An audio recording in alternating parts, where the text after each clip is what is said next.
pouvez très bien aussi partir sur des cératopsis comme la silicosa ou la thalicticoïde. Aussi partir sur des cératopsis, ça posera aucun problème. Les deux autres noms, on les évitera.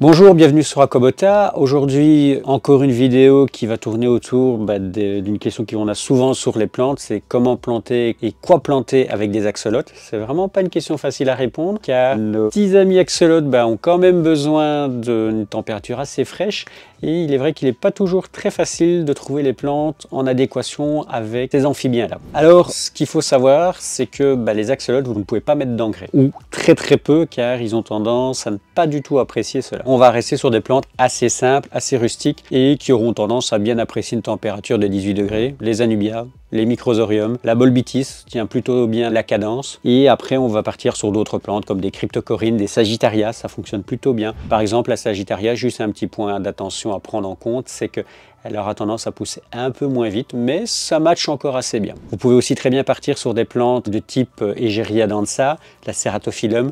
Ce sont des plantes à pousse rapide et qui ont tendance à donner un bel effet dans votre aquarium. Et évidemment, on a la mousse de Java, alors même d'autres types de mousse, tout ce qui est Vesicularia, ça fonctionne plutôt bien, les Taxiphyllum aussi. Et vous pouvez très bien aussi partir sur des cératopsis comme la silicosa, ça posera aucun problème. Et bien évidemment, tout ce qui va être Echinodorus, vous partez sur des variétés vertes et non avec des couleurs, car le problème c'est que quand vous partez sur des variétés avec des couleurs comme les Ocelots par exemple, ou la Hot Pepper ou la Regina, ce sont des variétés qui auront besoin d'engrais ou en tout cas de pas mal de nutriments. Donc si vous êtes sur un jeune aquarium, ça matchera vraiment pas bien. Vous pouvez aussi essayer les Lysimachia par exemple, qui sont des superbes plantes, assez faciles, très rustiques, les déclinables en vert et la Lysimachia numularia aurea en jaune, si vous avez un éclairage plus ou moins fort. C'est assez paradoxal parce que ne faut pas oublier que les axolotes n'aiment pas trop la lumière.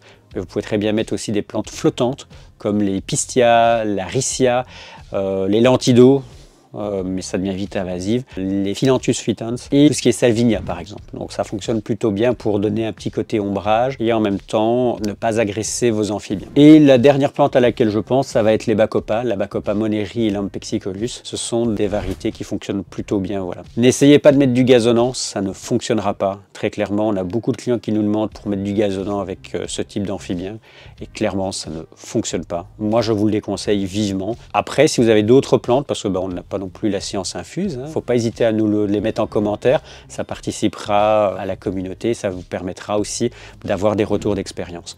Dans l'idéal, quand vous mettez des petits retours d'expérience, c'est bien de donner toutes les conditions dans lesquelles vous avez mis l'éclairage, le type de sol, et ça permet à d'autres personnes aussi de profiter de votre expérience et d'avoir toutes les informations. Évidemment, comme pour les poissons rouges dans la précédente vidéo, il y a un point qui est aussi important, c'est que les axolotes auront tendance à aller fouiner dans le sol, donc il ne faut pas hésiter à mettre des petites pierres. Attention, pas abrasives parce que les axolotes ont tendance à vite se blesser, donc des pierres assez lisses afin d'éviter qu'ils aillent chipoter au pied de vos plantes jusqu'à un bon enracinement. Quand les plantes sont bien enracinées, en règle générale, ils ont tendance à ne pas y chipoter.